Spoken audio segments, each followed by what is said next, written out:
onction qui coulait pendant qu'on chantait tes louanges et qu'on t'adorait. Merci pour les temps d'offrande qui étaient un temps merveilleux, où nos cœurs ouverts ont donné leurs dîmes et leurs offrandes à notre Dieu, afin que son œuvre puisse être bien supportée. Seigneur, nous te bénissons pour les temps de salutation mutuelle, les temps de communion fraternelle, la chaleur qui régnait entre nous, parce que notre relation verticale n'a de valeur que si elle transforme aussi nos relations horizontales. Nous touchons et saluons tous qui nous suivent maintenant et qui vont nous suivre au travers de YouTube, de l'Internet, de Facebook, qu'ils soient tous touchés par l'amour et le feu du Saint-Esprit, au nom de Jésus-Christ. Et le peuple de Dieu dit, pendant les 3 semaines qui suivent, nous allons méditer sur les miracles de Jésus. Jésus fait des merveilles. Ça, c'est le titre des 3 semaines qui vont suivre.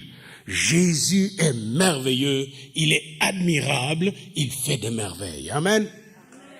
Bien-aimés dans le Seigneur, quand vous lisez dans Marc au premier verset, au premier chapitre, le verset 28, il est dit que Jésus, et nous pouvons regarder ça, premier chapitre de Marc, le verset 28, il est dit, et sa renommée s'est répandue aussitôt dans tous les lieux environnants de la Galilée. Et pourquoi sa renommée? Jésus était très renommé en Galilée. Pourquoi? Eh bien, si vous lisez avant le chapitre 20, lorsque Jésus entrait quelque part, les diables sortaient. Lorsque Jésus entrait quelque part, c'est pourquoi quand Jésus est entré dans ma vie, les diables et les démons sont sortis de ma vie. Amen. C'est ce qui se passe. Jésus fait le ménage quand il entre. Il est entré dans la synagogue. C'est pourquoi, bien aimés, faisons très attention aujourd'hui. À partir de maintenant, la grande question que vous devez vous poser, est-ce que Jésus est vraiment entré dans ma vie? Parce que souvent, si les diables continuent à nous embêter, c'est peut-être un espace qu'on n'a pas donné entièrement au Seigneur. Et il veut entrer. N'oubliez pas qu'il tient à la porte et il frappe. Puis moi, je lui ai dit qu'à la porte de Mifo, là, je ne veux pas qu'il reste frappé là. Je lui ai dit, entre, règne, viens nous parler, viens nous soigner. Alléluia. Puis n'oubliez pas, il est entré, il est ici. Allez, Jésus est ici. Je l'ai laissé entrer dans Mifo et je l'ai laissé entrer dans mon cœur. Et je l'ai laissé entrer dans mes pensées, mes paroles et mes actions et mes regards et mes attitudes. Et il règne parce qu'il est mon roi, mon Seigneur et mon maître. Alors un jour, si vous lisez dans Marc au chapitre 1, verset 21, il s'est rendu à Capernaum, puis le sabbat, il est entré dans la synagogue de Capernaum. C'est juste tout près de la mer de Galilée. Et il entre là, dans cette synagogue, il commence à prêcher. Et quand il prêchait, les gens étaient frappés. Dites aux gens, frappés. Dites à votre ami, les gens étaient frappés. Touchés. Parce que Jésus, quand il prêchait, sa doctrine frappait les gens. Ça touchait les gens. Et les gens étaient frappés de sa doctrine, car il enseignait comme ayant de l'autorité, pas comme les scribes et les pharisiens qui disaient, selon Moïse, selon non. Jésus, lui, quand il parlait selon le Saint-Esprit. Amen. Et là, dans cette synagogue, il y avait un homme qui avait un esprit impur et qui était là peut-être depuis longtemps. Il venait dans la synagogue. Puis Jésus, quand il prêchait, il avec autorité, l'esprit se mit à parler. Verset 24. Qu'y a-t-il entre nous et toi, Jésus de Nazareth?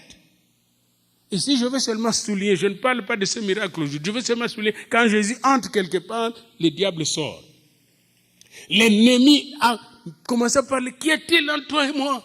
Parce qu'il savait que le chef de la maison était entré. Lui était un usurpateur, c'est même pas un locataire. Le diable n'est même pas un locataire. Quand il entre chez vous, il ne paye même pas de loyer. Il veut te voler tout, bien-aimé. Et ce qui est dangereux, c'est que souvent nous laissons celui qui ne paye rien entrer dans nos vies et nous détruire. Le diable n'est même pas un locataire. Les démons ne sont même pas de locataires. Ils ne payent rien. Ils viennent tout voler, tout piller. C'est pourquoi Jésus nous a dit, attention. L'ennemi vient pour piller, pour voler, pour détruire, mais moi je viens pour que mes brebis aient la vie en abondance. Donc quand Jésus entre dans la synagogue, le chef de la synagogue ne savait pas. C'est pourquoi aujourd'hui j'ai dit, Seigneur, moi je sais que tu es ici et que l'ennemi doit sortir de ces lieux. Amen. L'ennemi qui vient chaque jour à mi-faux là, il doit sortir d'ici au nom de Jésus. Amen. Parce que Jésus est ici. Là, le chef de la synagogue était là, il ne savait pas qu'un de lui était possédé de l'esprit. Mais comme Jésus est entré avec l'esprit de Dieu, l'esprit l'a parlé, puis Jésus l'a chassé. Et tous les gens ont dit, qu'est-ce que c'est ci, verset 27? Une nouvelle doctrine? Non, je ne vous enseigne pas une nouvelle doctrine ce matin aussi. Il commande avec autorité, même aux esprits impurs. N'oubliez pas que quand le réveil est venu dans mon pays, et dans le renouveau charismatique dans les années 70, tout le monde disait, le prêtre, le pasteur, c'est une nouvelle doctrine. Qu'est-ce qui se passe? Ce n'est pas une nouvelle doctrine. Jésus-Christ est le même hier, aujourd'hui et éternellement. Maintenant, quand Jésus faisait les miracles, tout le monde ne croyait pas en lui. Mais tout le monde était étonné. Amen. Tout le monde était surpris. Et tout le monde était touché. Même les méchants disaient, qu'est-ce qui se passe? C'est-à-dire, les miracles ne vont pas nécessairement conduire tout le monde à croire en Jésus. Mais les miracles vont faire la renommée de Jésus. Les miracles vont faire la réputation de Jésus. Les miracles vont amener les gens à reconnaître qu'il y a quelque chose de différent quand Jésus est là. Amen. Bien-aimés dans le Seigneur.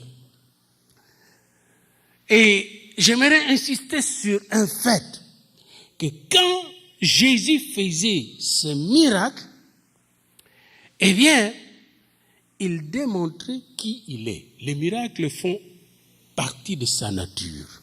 Jésus est celui qui a créé tout. Il est le Fils de Dieu béni éternellement. C'est pourquoi il est capable de faire des choses extraordinaires. Un miracle, c'est quelque chose d'extraordinaire.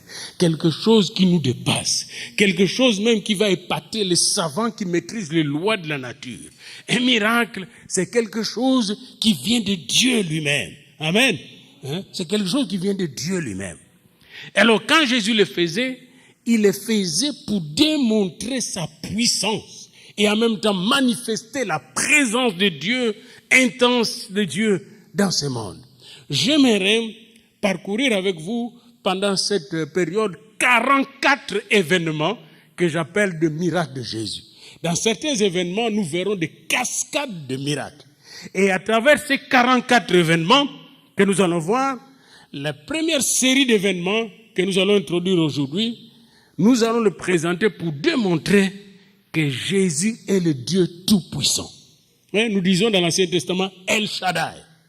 La deuxième série que je donnerai le dimanche prochain sera pour démontrer que Jésus a un pouvoir illimité partout, en tout lieu et en tout temps. La troisième série d'événements que je montrerai sera pour montrer et démontrer que Jésus est le Seigneur des Seigneurs, le Roi des Rois, le Maître de tout. La troisième série que nous vous présentons sera pour montrer que Jésus crée, recrée, régénère. Je voulais démontrer comment Jésus, on enlève, Pierre coupe l'oreille du serviteur, du souverain sacrificateur, Jésus recrée. Jésus peut recréer ce qui est démoli, ruiné dans notre vie. Savez-vous que même votre cœur a été recréé quand Jésus est entré dans votre vie. Amen.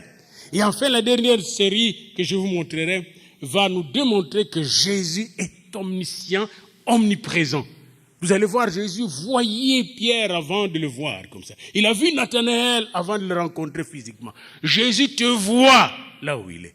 Comme aujourd'hui, il a vu que j'avais soif de lui, puis il a envoyé sa servante juste pour dire, le Saint-Esprit m'a envoyé prier pour vous. Et son onction était à ma disposition. Amen. Maintenant, j'aimerais avec vous commencer la série avec un miracle important, le tout premier miracle de Jésus sur la terre qui se trouve dans Jean 2. Dans Jean 2, et ça, c'est un miracle que j'aimerais voir se produire dans nos vies, surtout dans la vie de nos jeunes. Le premier miracle de Jésus. Bien-aimés,